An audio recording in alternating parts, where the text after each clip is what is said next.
A Chocolate Chip Cookie Murder, Chapter 11, Part 3. After Hannah had served the remaining women in the line, she picked up her cookie tray and stepped out to mingle. She had quite a few takers. Her Regency ginger crisps were going over big. She'd just finished serving Bertie Straub, the owner-operator of Cut and Curl, when she overheard part of a conversation that Marianne Watson, Coach Watson's sister, was having with one of the secretaries at Del Rey, Lucille Rall. "You have no idea how generous my brother is when it comes to Danielle," Marianne confided. "He paid an absolute fortune for her birthday present." Lucille took a dainty bite of her cookie. "Really? How could he afford to buy something that expensive on a teacher's salary?" "He's been saving all year. It's her 30th, you know, and he wanted to get her something special. He asked me to meet him at the Mall of America on Tuesday night to help him shop. I swear, we went over every single jewelry store in the entire mall before he found something that he wanted." Hannah slipped into her invisible caterer mode, setting her tray down at the far end of their table and busying herself by rearranging the stacked cookies on her tray. Neither woman seemed aware of her, but Hannah could hear every word they spoke. "What did he buy?"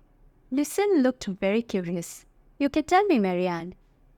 Marianne leaned forward, about to confide the delicious secret. She seemed perfectly oblivious to Hannah.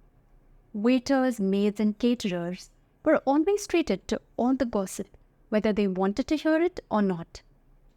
"He got her a perfectly gorgeous ruby ring, but you can't tell a soul. It's supposed to be a surprise." Lucille raised her eyebrows. "A ruby? That does sound expensive." "It was," Marianne confirmed with a nod of her head. "It cost him over $1,000, and Boyd even paid extra to have it engraved on the inside of the band." "Is that why you missed the Dorcas Circle meeting on Tuesday night?" "Yes, we had to stay over because the ring wasn't ready until the next morning. Boyd asked me to take it home with me for safekeeping, and you know what that means." Lucille looked thoroughly puzzled. "What does it mean?" "Danielle must snoop through his things." "That doesn't really surprise me.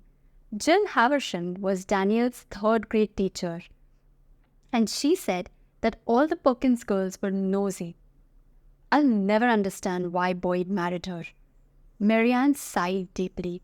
"He could have had anyone, and it wasn't like he had to, you know. But I guess there's no accounting for taste." "That's what they say. Did you stay over with your mother?"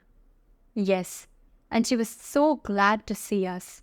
Boyd went out to get donuts for breakfast the next morning, and he came back with a huge box. That's so she has leftovers. We're not sure she's eating right now that she's all alone." Hannah stifled a grin.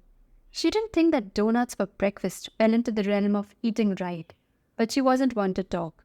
A lot of her customers ate cookies for breakfast. "She's lonely now that Dad's gone," Marianne continued, "and she just rattles around in that house of hers. The neighborhood's turning industrial, and that's not good either." "Where is it?" Lucille asked. "Right off Anoka exit on the 94. It used to be a nice, quiet suburb before they put in the freeway, but it's going downhill in a handbasket. Boyd and I think she should sell and move into one of those nice apartment buildings for seniors." Lucille raised her eyebrows. "Wouldn't she rather move it with you or Boyd?" "My place isn't big enough. You've seen my apartment. I barely have room to turn around. Boyd's got plenty of room, but I don't think that Danielle wants her. Not that he said anything about it. He wouldn't, you know. Boyd's as loyal to that woman as the day is long. He treats her like a princess, dressing her up in expensive clothes and buying her everything she could possibly want. He even bought her that house, you know, and let me tell you, that's got to be a real drain. Financially, their mortgage payments must be sky high, and there's always something that needs to be fixed. Boyd tries to do it all by himself, but heaven knows he's not a plumber or an electrician. I swear Daniel doesn't appreciate how hard he works. But what else can you expect, coming from a family like hers? She doesn't work, does she? Lucille asked. Of course not. She wouldn't lift a finger to help them out. Boyd says he doesn't want her to work, but I think he's just covering up for the fact that she's too lazy to hold down a job. Hannah had heard quite enough criticism about Daniel. She picked up her tray, stuck on her "May I serve you" smile, and walked over to tap Marianne on the shoulder. More cookies, ladies. Hello, Hannah. Marianne seemed surprised to see her. These are wonderful cookies, dear. And to think that they're authentic. I was just commenting on how delicious they were. Wasn't I, Lucille? Lucille smiled. We're so lucky to have you back in town, Hannah. I don't know how the Lake Eden Regency Romance Club ever managed to serve refreshments without you. Thank you. I'm so glad you like the cookies. Hannah waited until both Marianne and Lucille had taken another cookie, and then she moved on to another table. The Mall of America didn't open until 11, and Coach Watson had been with his sister until then.